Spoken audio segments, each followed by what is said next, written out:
Pero you mentioned kanina, and I think it's really worth mentioning na nauna nga po yung kanyang announcement for presidential candidacy. So do you think yung announcement na yun, yung next move ni Manny Pacquiao sa kanyang political career, has a huge influence sa kanyang decision to finally call it a day sa professional boxing?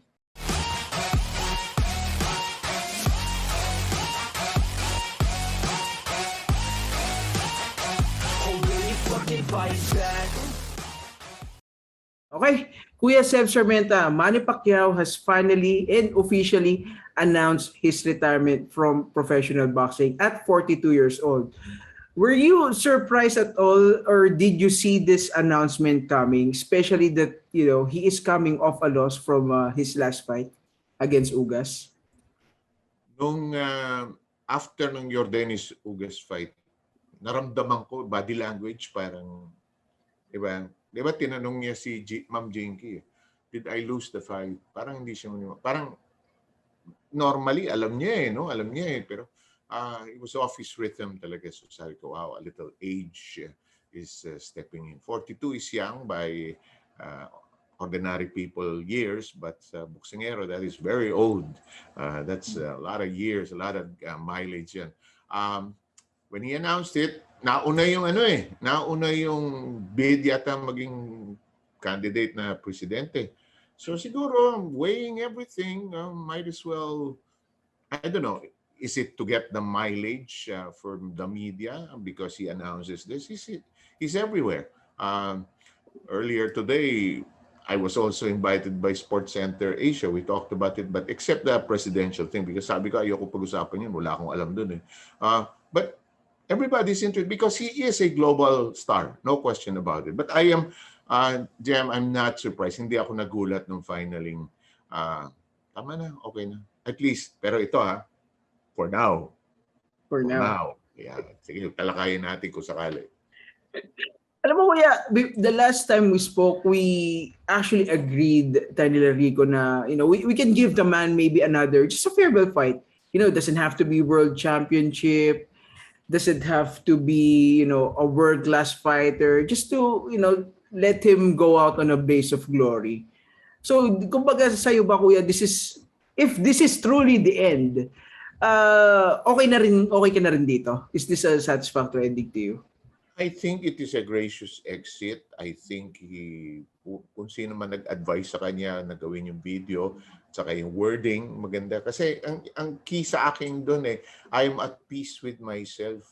I'm sure he had a lot of talking that he did with people in politics, people in his boxing circle.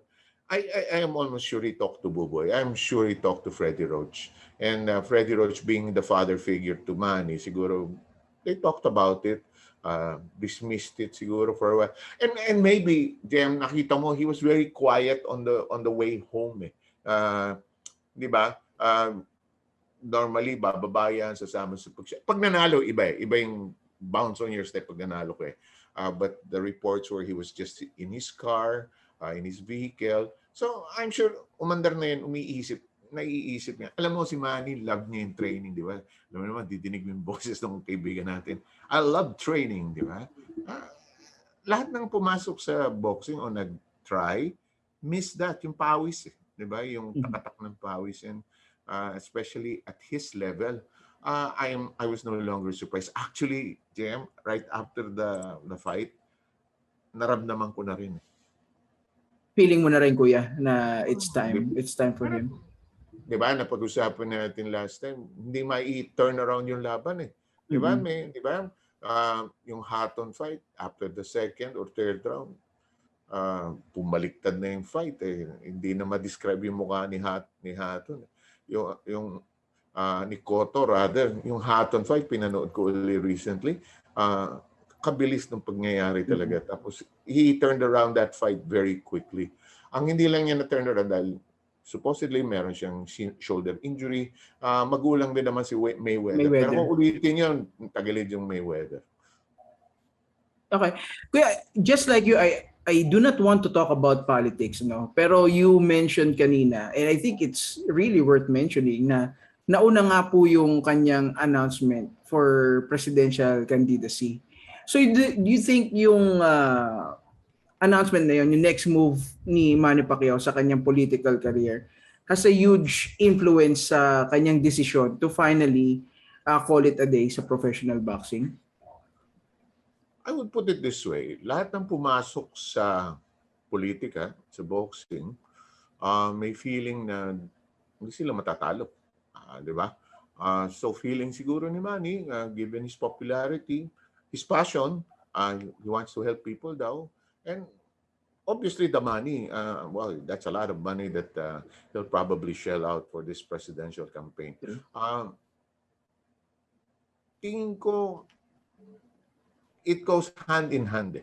He was well advised. Diba? If you are going to retire, announce it now because you'll get a lot of free publicity.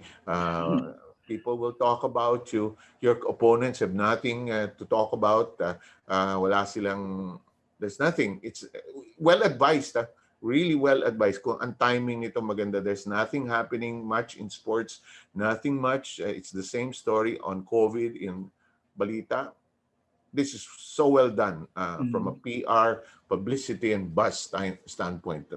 If he wins, I don't know. And wala akong alam sa politika. But yung PR, alam ko yun. Medyo maganda timing nun. Actually, Kuya, yun nga po yung itatanong ko sa inyo, and I really want to gather your thoughts regarding this. Kasi knowing you do know your PR and communications, ano? So, sabi mo, napakaganda nitong PR niya na to. No? Announcement, yung video, very well made, no? Yung bandang dulo, ang may nakita nga akong isang report about it, parang half campaign, half farewell daw yung video. So, it's really, a PR machinery. Pero ito po ang tanong ko, Kuya, you knowing your PR and communications, is this a bigger PR kaysa lumaro pa siya ng isa pa before the actual elections? Kasi before this, he was talking about, maybe making a comeback in December or January, di ba? Depende sa field. Mas alam mo to kaysa sa akin Kasi one, yung Yordenis Ugas fight, although talo siya, was a boring fight. Kulang sa action, hindi ba? Ikaw, tansya mo, ikaw naman ang tanongin ko. Kung spence yun, mas bakbakan, ano? I would think so kasi the fact na Yordenis Ugas only threw some 400 punches, di ba? Pero yung kung spence, mas maganda yung laban. Yes, I think it would be a more action-packed fight. I think it would have ended in a stoppage in that sense. So, having said that, and you can talk to the other experts who know this as well, ako kasi hirap ako seeing down the road. Ako, ang immediate impression ko, there's nobody worth his time. Nobody worth his time, his stature. If he's just going to fight for the money, I don't blame him. He's a professional. He needs money for whatever he's planning to do. That's fine. Okay lang yan. We should not take it against him. Trabaho niya yun Okay lang yan. But the field has been thinned out. May isang article nakakatuwa. Parang naubos na ni Manny lahat ng Meksikano. Yung tatlong magiting, si Barrera, si Morales, at saka si Marquez. Medyo nirapido niyan lahat yun. Although natalo siya kay Morales. Natalo siya na-knockout siya ni Marquez. Lahat ng laban na yun, napakaganda. Definitive lahat ng laban na yun. So, sige, meron pa bang interesting dun sa natitira? Ganun ka-colorful na parang wala na. Yung Blaze of Glory kasi, yan touch and go yan. Kung yung si Rocky nga doon sa pelikula niya, hindi talaga nagkaroon ng Blaze of Glory. Ang Blaze of Glory niya, talo siya. Pasalamat siya sa tao. Si Manny does not need the Blaze of Glory. He has blazed glory so many times. You and I have been fortunate to be spoiled all these years by the brilliance, the raw power, and the story, the narrative. Diba, rags to riches is, may boksingero bang nag-umpisa na napakayaman? Bihirang-bihira yung istorya na yun Pero ito talaga galing sa Mindanao, sumakay ng vapor, papunta ng Maynila, nilayuan si Mami Junicia, tapos kumikat, di ba? Yun ang storya and mahirap pantayan yun.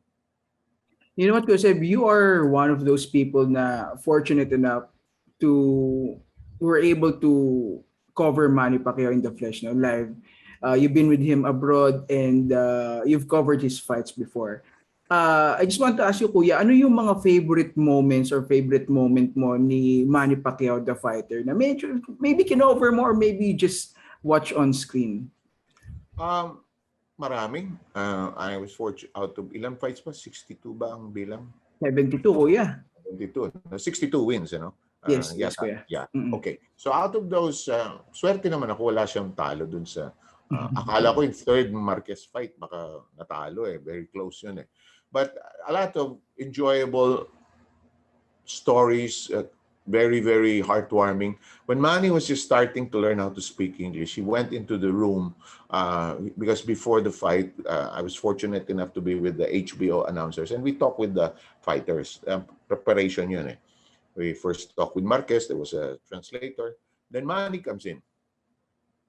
Hello everybody, good to see you all. I'm so happy to see all of you. Alam mo naman si Manny magsalita, di ba? Noiping, di ba? Then binulungan niya ako. Pre, okay ba yung English ko? Oo naman. Practice lang, salita lang ng salita. Di ba? The second story is I'm waiting to do the final interview in the Margarito fight. I have my American crew, ang lalaking tao, but they were all very respectful and waiting for the champion. Then I yell, Manny, nandito kami Nandun siya sa some part of the dressing room. Manny, andito kami. Nag-aantay kami para makausap mo yung taga-Philippines. May mga crew dito, Amerikano, nag-aantay din. Tawa siya ng tawa. Tapos mami ang konti. Sabi niya, kajut lang, sandali lang daw. Sabi ko, bakit naman? Pinatahi siya rito. Dinatahi siya. Di ba, nung Margarito fight, may tinamaan siya, may isang ground, naalog siya talaga. Which I thought the fight should have been stopped kasi bugbog sa dingding yung Margarito. Margarito. I was ringside and the late Mike Ochoa, we were saying, this should have been over kanina pa. But they proceeded. Last story, and I said this nung nag-usap tayo last time, there was this trip down the ramp. I was with my wife in the Morales fight, the third one, which Manny won. And we were with some Mexicans, and the Mexicans said, Manny Pacquiao is a great champion. He fights clean. Sa Twitter, alam mo naman mga kaibigan natin sa Twitter, sabi niya, baka sa boxing clean siya sa Hindi ko concern yung I don't judge what he is in the other. Our problem is the sports part. And you and I know from a boxing standpoint, hindi talaga nananakit, hindi nanggugulang. Hindi, di ba no? Hindi talaga, hindi manunulak, ni hindi nga umaakap ng for the heck of it eh. Kasi di ba ang akap, ang clinch pwedeng strategic eh, no? Yes. Pero si Manny ayaw niya, gusto niya bugbugan talaga. Those three things. Then there are so many others, and Manny, when you get to know him, I'm sure there are others who have more stories. He's just a natural, fun-loving guy, buksingerong Pilipino. But also, JM, very smart person. A lot of people were concerned about yung pera niya, ubos. People were concerned about what he was doing with his life. But you have to understand about Emmanuel Pacquiao. He's very smart. He knows what he's doing. He's always being underrated, sometimes being, when it comes to his personal dealings, parang minamalit siya sometimes ng mga tao. But I don't want to talk about that either. Anyway, kasi so many memorable moments. Pero sa tingin mo, para sa'yo as an observer, what was your saddest Manny Pacquiao moment? Kasi di naman perfect record yung tao. May natalo din, meron din controversial losses sa kanyang record. Yung boxing, kung boxing lang. Apo, yes. Sino yung kalaban niya sa Australia? Si Jeff Horn. Ayun, controversial yun. Controversial, walang kakwenta-kwentang laban. Nanggulang. Hindi malinis yung laban. Hometown pa. Hindi ako naniniwala sa hometown decision, but it was a low point. Parang lumalabas JM na noon. Parang turning point na noon. Correct. Although, after nung loss na yun, nakabawi siya, nanalo ng several. Ilan nun? 3, 4, Nanalo siya ng 3 sunod, Kuya, after that. Yun. But I thought, I was beginning to see a little of the end nung nakita ko yung talo na yun. Okay, so I go, okay, this is a great opportunity to see the entire story. Wala ako nung start ng story when he was doing it in Blow by Blow. I got to know him in this corner later on. Sinasama na siya ng mga bossing natin doon, sila Mr. Nazario, at saka sila Moy Lainez, and Manny would visit us in this corner. I got to know him a little more, and he was a very interesting person. Kasi totoong tao eh. Hindi perfect. It's not perfect, but hindi eh. Yun lang. Nalungkot ako nung Jeff Horn na laban. Then I felt it was the start of the decline. Yeah, I felt like the Jeff Horn fight, parang off night siya dun eh. But, even though na off night siya, I really felt like he won that fight, no? Kung Las Vegas yun. Kung Las Vegas ginawa yun, panalo yun. Di ba? Yes. Off night siya, but even though na we can both agree na yung performance siguro ni Madon hindi kagandahan, I still think he won that fight. At least to me, do sa scorecards ko. I just have two more questions for you, Kuya Sev. I think we can both agree na easily Manny Pacquiao is the greatest Filipino boxer of all time, greatest Asian boxer of all time. But amongst the giants sa boxing history, where would you put him sa all-time great list mo? Kahilera nila hindi siya kasing tangkad pero kahilera nila hindi kasing glamorous nila. Ali, ni Frazier, ni Sugar Ray, si Duran, but he's in that company. Jan, one of the most thrilling moments when you're in the Las Vegas coverage, is when Manny enters the press room. Manny is pinagkakaguluhan siya, big Americans, big foreigners, Westerners rather, would converge on this little Filipino who at the start spoke halting English, but then later on developed his confidence. It's something special. And I think if we go through the writings of Sports Illustrated, sino yung magaling na writer ng boxing na may sombrero? Bert Sugar, historian? Yan. Yeah. He considers Pacquiao. I also had a quick discussion with the announcer of HBO, si Lerner yata yun. Then, no, not Seth Lerner, yung sa HBO sa we will remember him later. But okay. Just before the start of the fight, he asked me about what is it like for our coverage to be brought to the Philippines, and I told him stories about how Manny Pacquiao was idolized. He considered Pacquiao. He could not pronounce the name of Pacquiao at the start. But then later on, I think yung announcer na yung dalawa, tatlo. Yung isang matanda, tapos yung isang laging lumalabas sa mga rock. Hindi si Michael Buffer. Hindi yun. Pero yung the boxing world was in awe of Manny Pacquiao. Diba? This Filipino, alam mo, ako ang definitive moment nung first fight Anong kalaban niya? Yung sabi siya, Ledaba ba yun? Ledwaba, yes. The fight he took on short notice. 2 weeks notice. Diba? Yun, swerte talaga si Manny dun Kasi, diba, sabi lang niya. Kinuwento ni Mr. Nazario sa akin to Sir, sama ako. Di sinama lang ni... si Mr. Nazario, yung paborito, kaliweting malakas So, dinala kay Freddie Roach. Ang favorite moment ko doon na kinuwento sa akin ng mga taga-LNMG, nung tinamaan si Manny may dugo, ginano ni Manny, wow! And the brutality and the savagery of boxing came back to life in this warrior. And the Americans, predominantly American audience, loved him. And the Pinoys went bananas. Kasi kababayan nila to Di ba? Yung Pinoy, dalhin natin sabihin, Pacquiao, basahin mo po lang. Alam mo ng Pacquiao yun Mga Pacquiao. Hindi na masabi ng mga kaibigan natin Pero sa akin, that was the definitive moment nung in-establish niya yung sarili niya as an international star. Okay, Kuya. Last question na lang po. So, Manny Pacquiao has officially retired. Okay, and I think we both hope that it stays that way regardless of what happens. Nonito Donaire is he's already in the twilight of his career as well, I think, at 38 years old. Who do you think is the next flag bearer po ng Philippine boxing? Maganda yung question mo kasi it's not the who's the next Manny Pacquiao kasi wala eh. Di ba? Oo. Wala talaga. I agree, kuya. Um, some of them are too noisy, too much trying to attract attention. I like Nonito because he's chill, he's calm. I got to know him in Sacramento. We did the world boxing thing that De La Hoya tried to do a long time ago. Very, very nice person, actually. Nonito is just collecting as many laurels before he calls it quits. He's enjoying himself kasi he's getting a second wind. Mukhang yung kamay tumitibay habang tumatanda. No? Di ba yun ang rap against Nonito na madaling masira yung kanyang kamay kasi sa lakas ng power niya. Do you like yung nanalo ng card niya, si Magsayo? Do you like him?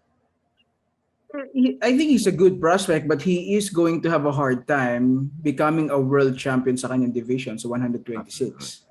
So, I don't know. Wala pa ako nakikita. Alam mo, yan ang disadvantage ng wala tayong regular weekly boxing programs eh. Kasi si Manny is a product of blow by blow eh. Di ba? Yung pag-akit niya, yung everybody in Mandaluyong was looking forward to this Manny Pacquiao kasi mga taga Mandaluyong marunong manood ng boxing eh. tama. Siguradong knockout, knockdown, di ba? And ang ganda ng journey kasi ni Manny. Wala akong nakikitang nag-umpisa na gano'n. Nawala pa yung grupo ng ABS-CBN yung sa ALA, yung Pinoy Boxing Pinoy Series. Pride. Oo, nawala pa yun. So, ganda saan. Although si Magsayo galing doon yata, no? Yes, kuya. Tama. Yun From din ALA Promotions, yes. Yun ang sabi niya to, sayang din yung ALA, no? Ang dami rin natulungan. Pero kasi ayaw nila nung hindi live yung boxing. Ganun talaga yan. But wala pa. Hindi ko pa nakikita yung susunod na magdadala in the same way. Baka nga wala eh. Baka in our life. Although just as a quick ender, Fleshy Lorde was for a long, long time. But he was limited to a single division. He tried to move up in a division to go up against Carlos Ortiz sa lightweight. He lost twice to Ortiz, no? And the downside of Ilorde, hindi live napapanood yung mga laban niya. No? You were not born then, JM. We would watch the fights at Odeon Theater in Recto. Real pa eh. No? Wala pang delayed telecast, walang live via satellite. So the magic, Manny Pacquiao is the social media digital champion. That's why yung popularity niya ay ganun. And the time he lived in is the level of competition was so high. Di ba? You can, at least 10, if we count later on, may 10 pagpipili ang bakbakan eh. Although yung Spence sana magandang laban sana ito, tapos kung nanalo, kaso kung nanalo siya, hindi magtatapos yun, tutuloy yun. Di ba? So maybe this is good and humbling for him. But I don't see. And I'm fine. I'm okay with that. I'm happy I saw in my lifetime in Manny Pacquiao, a Filipino win a gold medal in the Olympics, and many other great sporting successes. And I really can't blame you in regards to that, Kuya Seb. No? I mean, having a next Philippine boxing flag bearer is no easy task. And I ikaw think... ikaw, sinong nakikita mo? Well, we have a roster of champions right now, Kuya Seb. Andyan the likes of Jerwin Angkas, the likes of John Riel Casimiro. May mga up and coming, Mark Magsayo, Carl James Martin. Pero ngayon, Kuya, I would say pareho kami ng pick ni Attorney Ed. So to me, it's Jerwin Angkas. At 215, 9 successful defenses, medyo mabigat-bigat na yung ginagawa ng Jerwin. Pero agree din ako sa sinabi ni Attorney Ed. He's still looking for the big fights. Medyo yung mga big names ng kanyang division ay hindi pa niya nakukuha. But I asked him the last time we had a talk, he's willing to move up to 118 na if given the chance to fight the likes of Nonito Donaire and you know Casimiro. You know what? You need a barrera fight. Di ba? Ledwaba yung una nakilala si Manny. But Manny, when he went against the legend, the Marco Antonio Barrera, he was nobody. Biglang binubugbog niya yung idol ng mga Meksikano. At ilang Meksikano yung kanya ni Rapido over the years. Every fighter, you're right. You need that big fight that, each fight sa boksingero is definitive. Pero you need that, ako feeling ko, you need that Barrera fight. Alam mo, kahit ilang beses mong panoorin yung Barrera fight, proud ka eh. Di ba? Yeah. Like, di ba twice sila naglaban, yung second, di na Yes. masyadong interesting. Yes. I Yung was una, I was in fourth year high school noon, kuya, and I was like, what is Manny Pacquiao doing? He's not going to beat this guy. Pound for pound fighter pa si Barrera noon. And at I his really prime yun, doubted. ha? At his Yeah, prime si Barrera yeah, noon. correct. And yeah, he was a pound for pound fighter. And I agree, Kuya Seb, you actually need that kind of, kumbaga, breakthrough fight. You know? Sometimes Oo. it's not just about being a world champion kasi. You really need a big name and the likes of, sa case ni Manny, surefire future Hall of Famer. So, maybe sabi nga ni Attorney Ed, that is the only thing that is lacking ngayon kay Jerwin Angcajas. Something that is, could be bigger than a world title, and that is, a huge name on his resume. Then maybe we can, say na siya na nga siguro ang next flag bearer ng Philippine boxing. Tingnan Yeah. natin. Hopefully, pag natapos itong pandemic, fighters will go back to Las Vegas. You have to go, it's the Mecca. You have to pass through that. And you need the big bucks. Ang Manny Pacquiao narrative kasi is from nothing to something. That is the story that made him so endearing to a lot of people. And diba, with every victory, tontuwa tayo. With every defeat, depressed tayo. With every crazy story that comes his way, natutuwa tayo, naiinis tayo, which is part of celebrity. Diba? Ang daming naiinis diyan, gusto maging PBA player, pero naaliw pa rin. Naaliw pa rin ng tao. Pinanood pa rin ng tao. Lalo na nung nakashoot ng 3-point shot, lagi ko kinakantsawan si Christian. Forever kang posterized ni Manny Pacquiao. Tawan-tawa siya. Good sport naman si Christian. Yeah. In regards to that, we'll go ahead and see. I think Jerwin Angcajas also has a story to tell kasi I followed his career, from the very start. And maganda rin ng story nito if mabigyan ng sinasabi mo nga na breakthrough fight. And hopefully he gets unification, more defenses. And if he goes up in weight, he's willing to fight the big names of Philippine boxing. He says he's willing to challenge Donaire, Casimiro, if given the chance. Meron pa, Kuya Sev, baga makalimutan natin yung Raymart Caballo. Hindi rin basta-basta. Hard-hitting, young, and he is the mandatory challenger na ngayon ni Nonito Donaire sa kanyang WBC World Bantamweight title. Tapos kailangan tulungan din natin locally kasi if we don't get them to be on television also, social media is fine, but you still need broadcast to become very popular. I agree. Ayos.